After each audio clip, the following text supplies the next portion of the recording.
10,014 కోట్లు ఖర్చు చేయబోతున్నాం. అంటే అరౌండ్ 25,000 crores, అప్రాక్సిమేట్గా 23,000 కోట్ల నుంచి 25,000 కోట్లు ఖర్చు చేయబోతున్నాం. ఆల్రెడీ 12,000 చిల్లర కోట్లు ఖర్చు చేసేసాం. ఇంకొక 10,000 కోట్లకి కేటాయింపులు చేశాం. ఇది మీరేంది రాయలసీమ గురించి మాట్లాడేది? ఒక తెలుగు గంగ, ఒక హంద్రీనీవా, ఒక గాలేరి నగరి, తెలుగుదేశం బ్రాండ్, ఎన్టీ రామారావు గారు బ్రాండ్. ఇప్పుడు అంతెందుకయ్యా, మీ ఉరవకొండ వైకాపా ఇన్ఛార్జ్ విశ్వేశ్వరరెడ్డి ఏం మాట్లాడినాడు? అప్పట్లో అభివృద్ధి చేయలేకపోయినాం, ఇప్పుడు ఒక్క ఉమ్మడి అనంతపురం జిల్లాలో 3,000 కోట్లతో కూటమి ప్రభుత్వం పలు ప్రాజెక్టులు చేపడుతూ ఉంది. హిందూపూర్ నియోజకవర్గంలో 750 కోట్లతో పలు అభివృద్ధి పనులు చేస్తున్నారు. మనం రాయలసీమకు నీళ్ళు ఇచ్చామని చెప్పుకుంటున్నాం. ఇది ఎవరు మాట్లాడింది?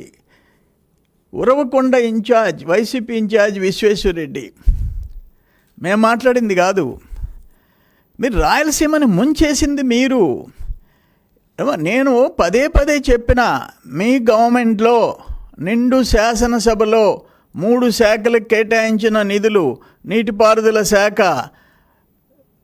వ్యవసాయ శాఖ అండ్ రోడ్లు భవనాల శాఖ, ఈ 3 శాఖలను మూసేసింది ఎవరు?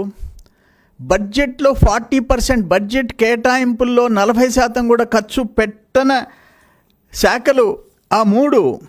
నేనేమంటాను, ఇది క్లియర్గా ఈ జీవో ఎందుకు రద్దు చేశారు? గుండ్రోవల, వేదావతి, ఆర్టీఎస్, బీటీ ప్రాజెక్టులో 102 రాయలసీమ ప్రాజెక్టులని జీవో 365 పేరుతో జగన్ ప్రభుత్వం ఎందుకు రద్దు చేసింది? ఇప్పుడు మచ్చుమరి ప్రాజెక్ట్ ఉంది, హంద్రీనీవాతో పాటు బనకచెర్ల ద్వారా గాలేరు నగరి, కేసీ కెనాల్, తెలుగు గంగకు అనుసంధానించబడిన అందులో 798 అడుగుల నుంచి శ్రీశైలం రిజర్వాయర్లోని సంగమేశ్వర ప్రాంతం నుంచి నీళ్లు తీసుకునే ప్రాజెక్టు నువ్వు ఎందుకు రద్దు చేయాలా? మళ్ళీ ఇప్పుడు రాయలసీమ లిఫ్ట్ అని ఎందుకు చేయాలా? దాన్ని ఎవరు అడ్డుకున్నది? ఎవరు? ఈ గ్రీన్ ట్రిబ్యునల్ ఏమిచ్చింది? till the report is submitted and application for environmental clearance pending with MOEF and CC is disposed of by them, the state of Andhra Pradesh is directed not to proceed with any work on ground. ఎవరిచ్చింది ఇది? Green tribunal. ఎప్పుడు ఇచ్చింది? 2020లో ఆపేయాలని చెప్పి ఇచ్చింది. మీ uncle, Jaganmohan రెడ్డికి uncle ఒకరికొకరు ఇష్టపడతారు, ముద్దు పెట్టుకుంటారు. ఆయన మేనల్లుడు హరీష్ రావు గారు ఏమిచ్చాడు? రాయలసీమ లిఫ్ట్లో 2020లో కేసులు వేసి ఆపేసింది మేమే. నమస్తే తెలంగాణ, నమస్తే తెలంగాణ. రాయలసీమను లిఫ్ట్ను ఆపింది మేమే. రాయలసీమ ఎత్తిపోతలను వ్యతిరేకిస్తూ 18 లేఖలు రాసినాం. ఎన్జీటీ నుంచి స్టే తెచ్చి పనులు ఆపించినాం, స్టే తెచ్చినాం. హరీష్ రావు, నమస్తే తెలంగాణ. ఏం మాట్లాడుతున్నారు మీరు? నాకు అసలు అర్థం కావటం లేదు. ఈరోజు పోలవరం ఒక షేపుకు తెచ్చేదానికి ఎవరు? ఈరోజు అక్కడ కృష్ణాలో జలాలు రాకపోతే అక్కడ గోదావరి నుంచి లిఫ్ట్ ఎవరు క్రియేషను? 8,000 క్యూజెక్స్ వస్తున్నాయి. కృష్ణా కింద ఉండే ఆయకట్టుకి లైఫ్ ఎవరు ఇచ్చారు? ఆ ఎత్తిపోతల పథకం ఎవరు తెచ్చారు? నీ మాదిరిగా డూప్ మాస్టర్లు కాదు చంద్రబాబు నాయుడు గారు ముఖ్యమంత్రిగా. రామానాయుడు ఒక హార్డ్ వర్కరు, రియాలిటీగా పనిచేసేవాడు. వెలుగొండ ప్రాజెక్ట్ సంగతి చెప్పు. దేనికి నువ్వు ప్రారంభోత్సవం చేసావు? టన్నల్ పనులు పూర్తి చేయకుండా, ఒక ముఖ్యమంత్రి టన్నల్ పనులు పూర్తి చేయకుండా ప్రారంభోత్సవం చేస్తాడా? మీరు నెల్లూరులో మీటింగ్ పెట్టారు. నెల్లూరులో సోమశిల 78 టీఎంసీల సృష్టికర్త ఎవరు? ఎన్టీఆర్.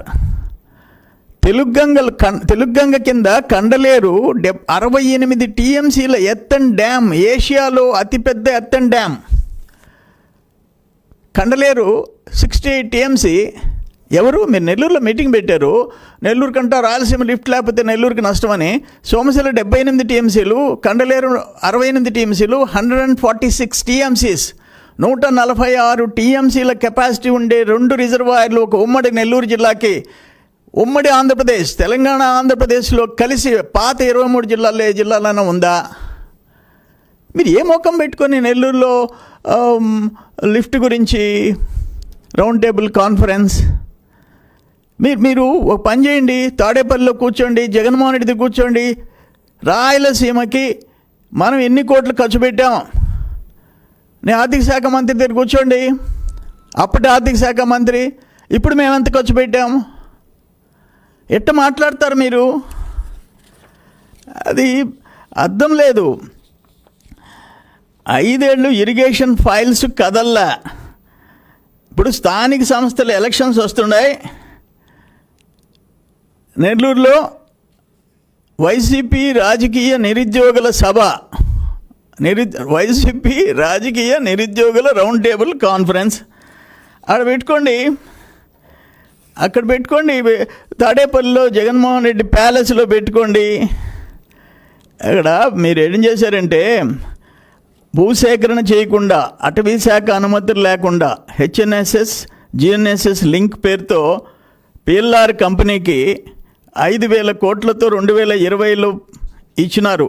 ఫారెస్ట్ క్లియరెన్స్ లేకుండా మట్టి పనులు చేసి 1000 కోట్లు ఇచ్చేసేసారు. ఇటువంటి గొప్ప పనులు చేశారు. రిజర్వాయర్లు పొంగనూరు నియోజకవర్గంలోని పెద్దిరెడ్డి కంపెనీకి కట్టబెట్టారు. 688 కోట్లు ప్రజాధనాన్ని దుర్వినియోగం చేశారు. వీటికి ఎన్జీటీ 100 కోట్లు జరిమానా వేసింది. అందులో 25 కోట్లు పే చేశారు. వాటికి కూడా ఎన్జీటీ జలయజ్ఞాన్ని ధనయజ్ఞం చేశారు. అప్పుడు రాజశేఖర రెడ్డి టైంలో కృష్ణా మిగులు జలాల్లో హక్కులు కోరబోమో